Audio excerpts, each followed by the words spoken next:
লাড্ডুগুলো বেশ খেতে ভালোই লাগিচ্ছে।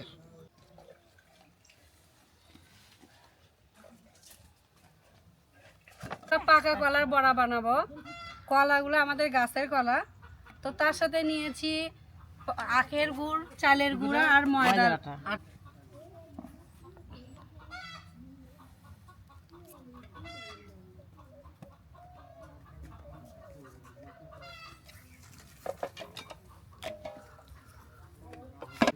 পাকা কলার বড়া বানানোর জন্য আমরা কলাগুলোকে আগে পেস্ট করে নিব।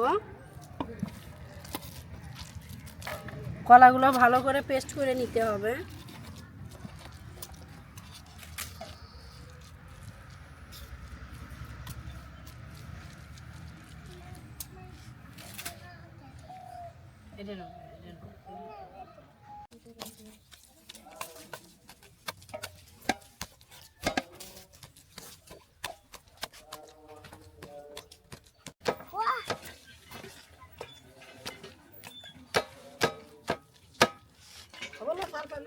কলাগুলো পেস্ট করা হয়ে গেছে। এখন আমি এটার ভিতর দিয়ে দিব পরিমাণ মতো গুড়।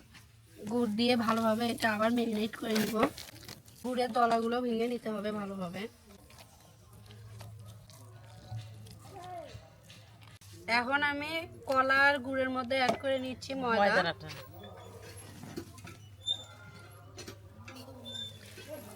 ময়দা দিয়ে ভালোভাবে এটা ফেটে নিতে হবে।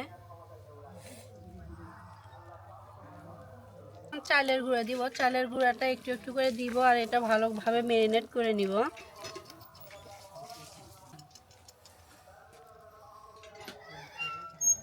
গরম পানি অ্যাড করে দিতে হবে। গরম পানি একটু একটু করে দিয়ে আমি এটা ভালোভাবে মেখে নেব।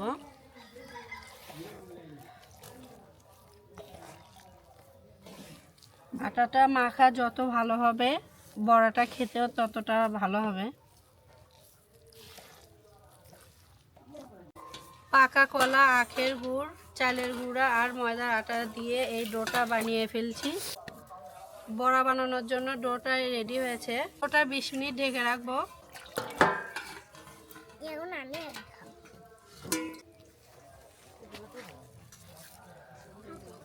কড়াই গরম হয়ে গেছে। এখন আমি বড়া ভাজার জন্য দিয়ে দিচ্ছি সাদা তেল। বড়ার তেলটাও গরম হয়ে আসছে। এখন আমি বড়া বানাবো।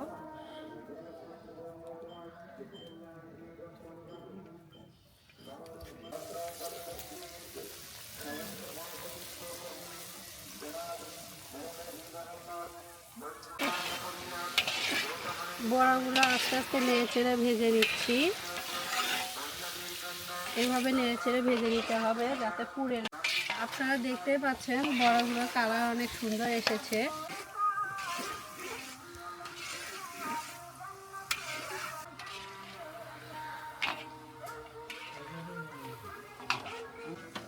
বড়াগুলো ভাজা হয়ে গেছে। এখন আমি এটা উঠায় নিচ্ছি।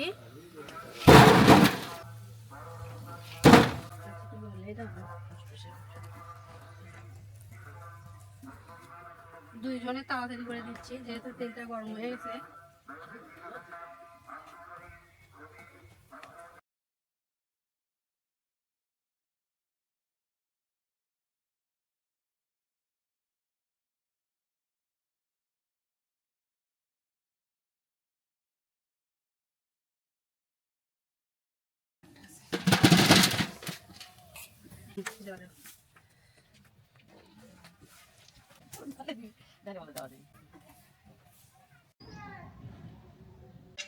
আপনারা দেখতে পাচ্ছেন আমাদের বড়াগুলো বানানো হয়ে গেছে। এখন আমি এই বড়াগুলা বয়স্ক দাতাদের মাঝে বিতরণ করব।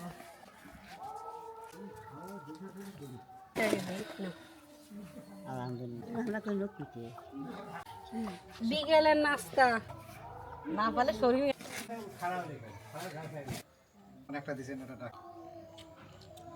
লাড্ডুগুলো বেশ খেতে ভালোই লাগিচ্ছে।